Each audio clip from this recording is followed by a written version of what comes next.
आज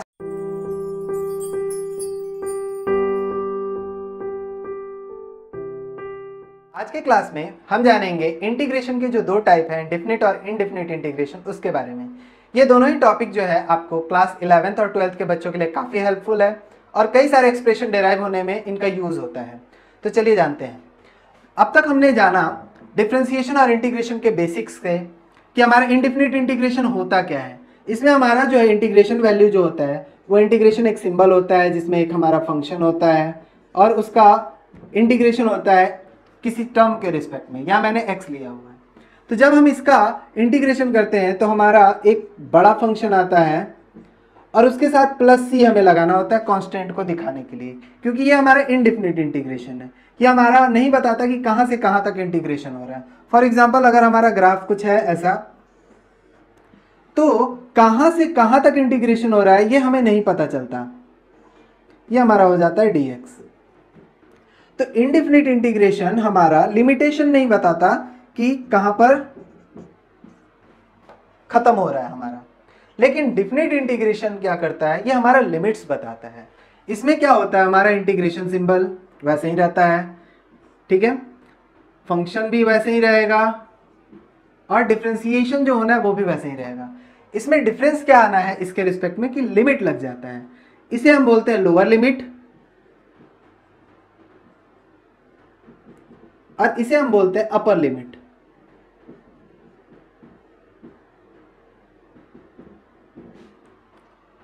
जब हमारा इसका इंटीग्रेशन होगा, जैसा कि यहां हमने पढ़ा है, सेम टू सेम मेथड से इसका इंटीग्रेशन करना है। तो इसके इंटीग्रेशन के बाद मैंने लिखा है अगर fx, तो इसका भी इंटीग्रेशन होगा, वही रूल होगा जो मैंने अपने पहले क्लास में बताया हुआ है। उसके बाद अब इनका क्या करना है, तो इनको लिमिट में लगा देना है, लोअर लिमिट अपर लिमिट। ये हमारा मॉड साइन नहीं है कि हमारा जो वैल्यू निकलेगा वो प्लस में ही निकालना है, ऐसा नहीं है।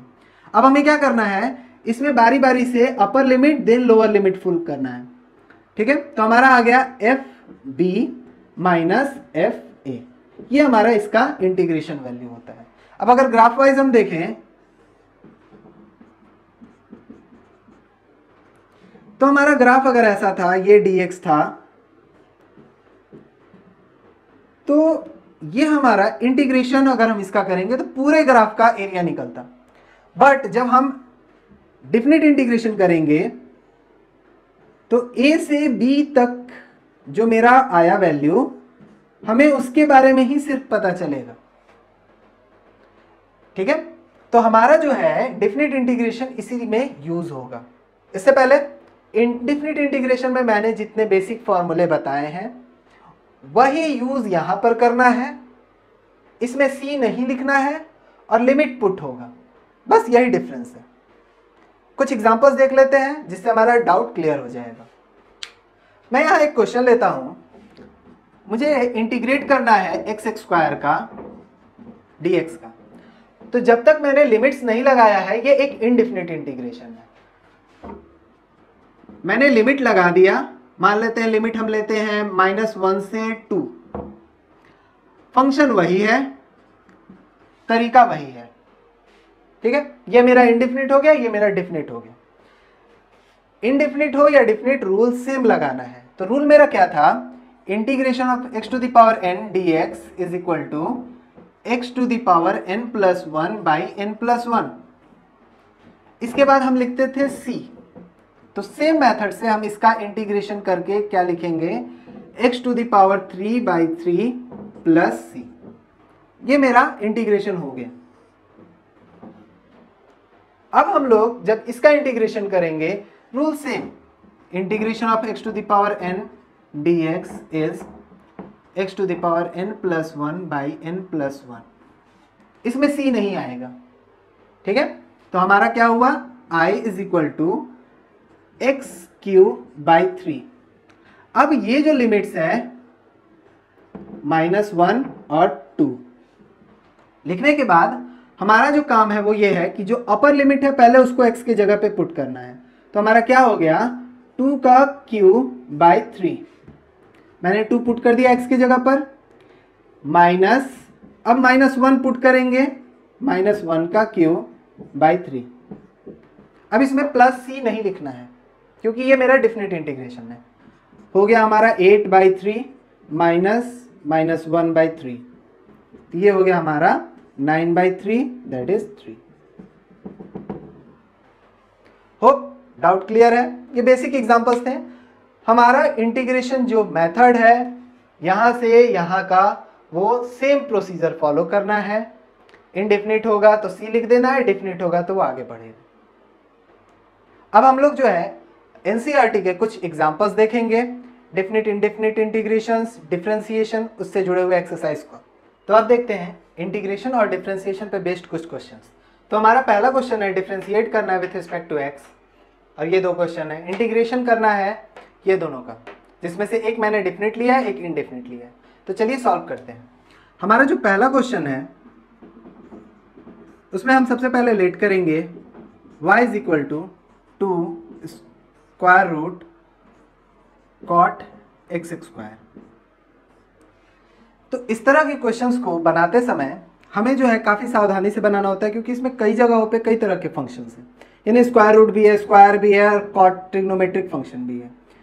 तो हमारा ये हो गया dy/dx d2 square root cot X square. तो जब कभी भी एक से अधिक तरह के फंक्शंस होते हैं, जैसे यहाँ पे टी रेशियो भी है, अलजेब्राइक फंक्शन भी है और पावर में भी है, तो हम लोगों को बहुत सावधानी से एक एक करके फंक्शन को सॉल्व करना है।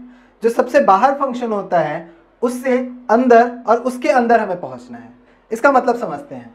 मतलब अगर हमारा कोई फंक्शन है fx, f के अंदर है gx और g के अंदर है rx, r के अंदर है tx, इस तरह करके है हमारा कोई फंक्शन, तो हमें सबसे पहले f को जो है डिफरेंशिएट करना है, फिर g को, फिर r को, फिर t को। इसका मतलब समझते हैं कैसे। हम देख सकते हैं पहले 2 इंटू कोई फंक्शन है तो 2 हमारा आगे आ गया। अब इसको अगर हम सिंप्लीफाई करें तो हमारा आएगा cot X square to the power 1/2। तो अब आप देख सकते हो पहला जो फंक्शन है वो स्क्वायर रूट का है, दूसरा फंक्शन हमारा वो कॉट का है, और तीसरा फंक्शन एक्स स्क्वायर है। तो यही मैंने यहाँ पे बताया कि पहला फंक्शन, दूसरा फंक्शन, तीसरा फंक्शन, चौथा फंक्शन, ये हमें पहचानना होगा कि हम सबसे पहले हम किसको डिफरेंशिएट करना है, क्योंकि जब तक वो आप नहीं पहचानोगे तब तक आपका डिफरेंशिएशन सही नहीं होने वाला। तो जो फंक्शन सबसे बाहर है सबसे पहले उसका हमें डिफरेंशिएशन करना है, उसके बाद हमारा जो आया उसका, उसके बाद जो आया उसका, ये हमें फॉलो करना है। ठीक है, तो यहां पर मेरा लग गया चेन रूल। अब चेन रूल को हम लोग लगाते हुए यहां पर हम आगे इसको सिंप्लीफाई करते हैं। पहला फंक्शन अगर हम देखें तो हमारा पहला फंक्शन है पावर में 1/2, जो कि सिमिलर है x to the power n के। जो दूसरा फंक्शन है वो है कॉट, जो सिमिलर है कॉट एक्स के, और जो तीसरा फंक्शन है वो है एक्स स्क्वायर, जो सिमिलर है x के पावर n के। तो इस तरह हमारा ये तीन फंक्शन को हमको डिफरेंशिएट करना है। तो हम सबसे पहले इसके हिसाब से चेन रूल बनाएंगे, फिर उसके इसके हिसाब से, फिर इसके हिसाब से चलेंगे। ठीक है, तो देखते हैं क्या करना है। तो हमारा आया dy/dx, 2 हमारा कुछ नहीं, वो आगे आ गया है। तो अब हमें लिखना है d। तो सबसे पहले हमें 1/2 के हिसाब से करना होता है। तो x to the power n के लिए हमें क्या है, डिनोमिनेटर x बनाना है। तो हमारा ये हो गया cot x to the power 2 का 1/2। तो हमारा जो डिनोमिनेटर पार्ट होना चाहिए वो होगा cot x स्क्वायर। समझ में आया ये क्या हुआ? मैंने पहला फंक्शन मेरा x टू द पावर 2 था, तो उसका पावर को x, इस पूरे पार्ट को x मानते हुए मैंने इसे बना दिया। अब रूल क्या है कि अगर डिनोमिनेटर में मैंने लिखा है तो न्यूमरेटर भी लिखना होगा यही।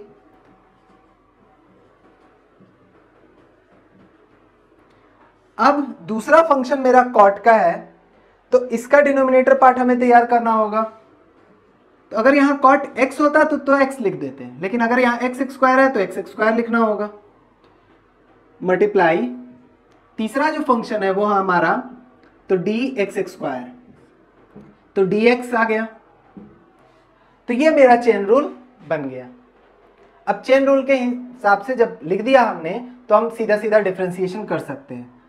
2, अब हम जानते हैं कि 1/2 का जो इंटीग्रेशन होता है वो हो गया 1/2 into cot X square to the power 1/2 minus 1 N X N minus 1, formula हमारा बैठ गया, इंटू कॉट एक्स का हमारा क्या होता है कॉसेक स्क्वायर एक्स, तो माइनस कॉट एक्स का हमारा minus cosec square X, cosec square X square, cot X रहता है तो लिखते हैं माइनस कॉसेक स्क्वायर एक्स, अगर कॉट एक्स स्क्वायर है तो लिखेंगे माइनस कॉसेक स्क्वायर एक्स, और इसका हो गया एक्स स्क्वायर का 2x, यह मेरा minus cosec square X square into 2x आ गया कॉट एक्स स्क्वायर का स्क्वायर रूट, माइनस में 1/2 आया तो इस तरह हम इसको लिख सकते हैं minus 2x cosec square X square square root, ये हमारा होगा dy/dx। तो सबसे पहले हमने क्या ध्यान रखना है, कितने फंक्शंस हैं, फंक्शन में कौन कौन सा ऑर्डर किस में फॉलो करना है, जैसे यहाँ पे हमने पहला ये, दूसरा ये, तीसरा ये लिया, सो बी केयरफुल। जो हमारा सेकंड क्वेश्चन है अब उसे बनाते हैं 1 का सेकंड। तो अगेन लेट करेंगे y is equal to cos X cube sine square X के पावर 5। तो अब अगर हम इसमें फिर से आइडेंटिफाई करेंगे कि हमारा फंक्शन कौन कौन सा है, तो हम यहाँ पर देखेंगे कि पहले तो मेरा एक फंक्शन दूसरे फंक्शन में मल्टीप्लाई हो रहा है, तो ये मेरा हो गया u इंटू वी, तो पहला मेरा काम हो गया u इंटू वी का। जो दूसरा अगर हम देखें तो इस केस में हमारा cos x का फंक्शन है और उसके बाद एक्स क्यू का फंक्शन है। इस केस में अगर हम बात करें तो मेरा सबसे पहले स्क्वायर का फंक्शन है, उसके बाद मेरा साइन का फंक्शन है, उसके बाद x टू द पावर 5 का फंक्शन है। तो इस 3 ऑर्डर में हमको डिफरेंशिएशन करना है। पहले u इंटू वी लगाएंगे, फिर उसके बाद जहां पर इसका डिफरेंशिएशन करना होगा तो पहले cos x का करेंगे, फिर एक्स क्यू का करेंगे, फिर इसमें हम जब लगाएंगे यानी कि साइन वाले में sine x to the power 5 इसमें लगाएंगे तो पहले स्क्वायर का, फिर साइन का, फिर x टू द पावर 5 का। ठीक है, चलिए करते हैं। तो differentiating with respect to x, तो मेरा आ गया dy/dx, तो d cos X cube sine square X to the power 5 by dx। अब इसमें हम u इंटू वी जब लगाएंगे तो हमारा u इंटू वी का क्या रूल है, v आगे sine square X to the power 5 आगे आ गया, d अब हमारा इसका डिफरेंशिएशन करना है तो cos X cube by D x, फिर cos एक्स क्यू आगे d sign square x 5 by D X. तो हमने पहले u इंटू वी कर लिया। अब u इंटू वी करने के बाद जब इसका डिफरेंशिएशन करना है तो पहले cos x फिर एक्स क्यू, और जब इसका डिफरेंशिएशन करना है तो ये ऑर्डर फॉलो करना है। तो इसको आगे करते हैं।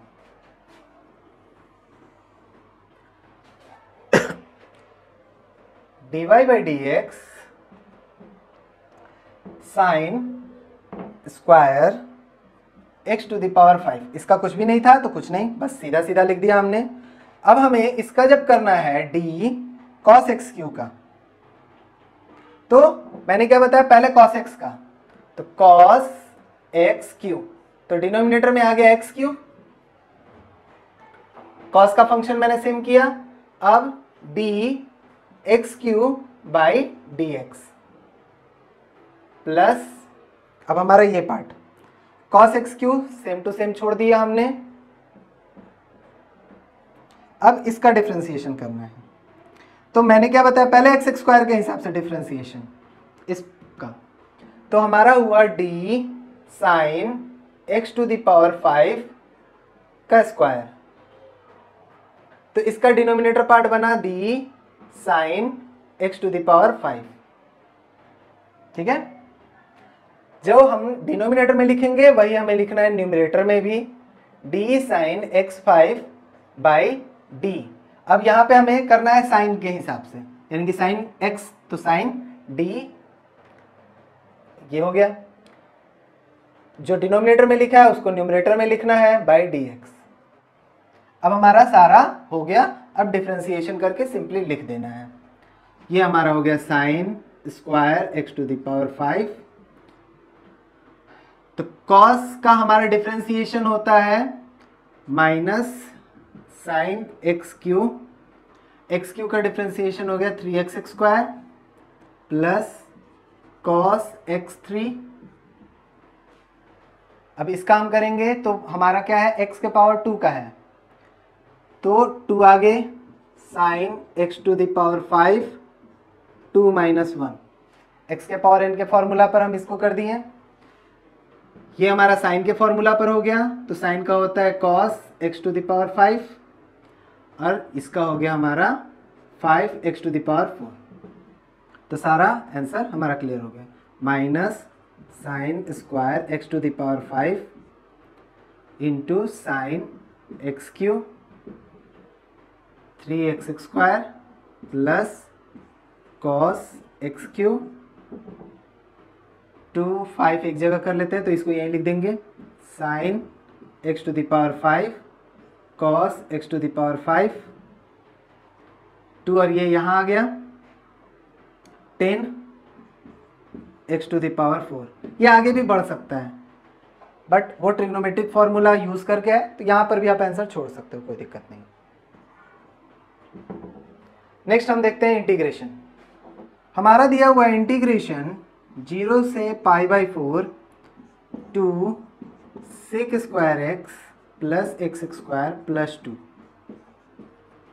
तो हम लोग क्या करते हैं, सबसे पहला रूल कि हमारा जो इंटीग्रेशन है वो प्लस पे डिस्ट्रीब्यूट हो जाता है, तो हम लिख सकते हैं इसको 0 pi by 4 two sec square X plus D X plus integration 0 से pi by 4 X square D X plus integration 0 से pi by 4 two D x.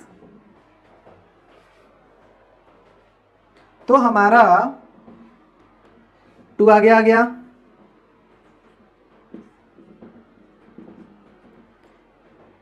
Sec square X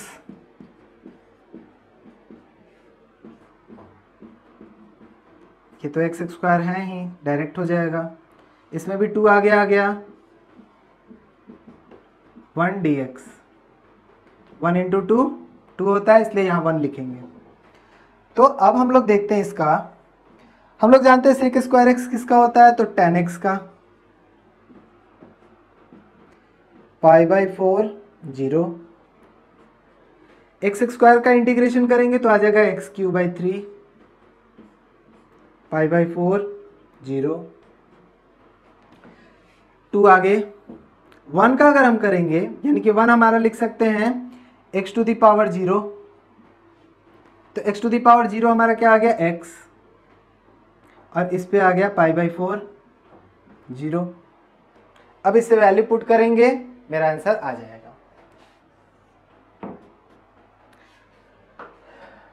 to 10 pi by 4 पहले अपर लिमिट फिर lower limit minus tan 0 plus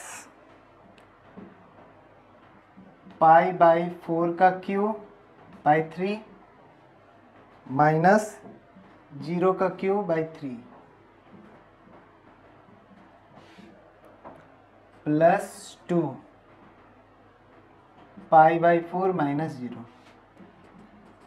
तो tan pi by 4 का value 1, tan 0 का value 0। अब ये मेरा simple, ये वो पाई है 22/7 जिसको हम जानते हैं वो समझना है। यहाँ वाला पाई अलग है, ये एंगल है 45 डिग्री, लेकिन यहाँ वाला पाई आपको समझना है 22/7। तो ये हो गया पाई क्यू 64 × 3, ये हो गया 0 प्लस π/2। तो हमारा ये हो गया 2 प्लस पाई क्यू बाई π/2।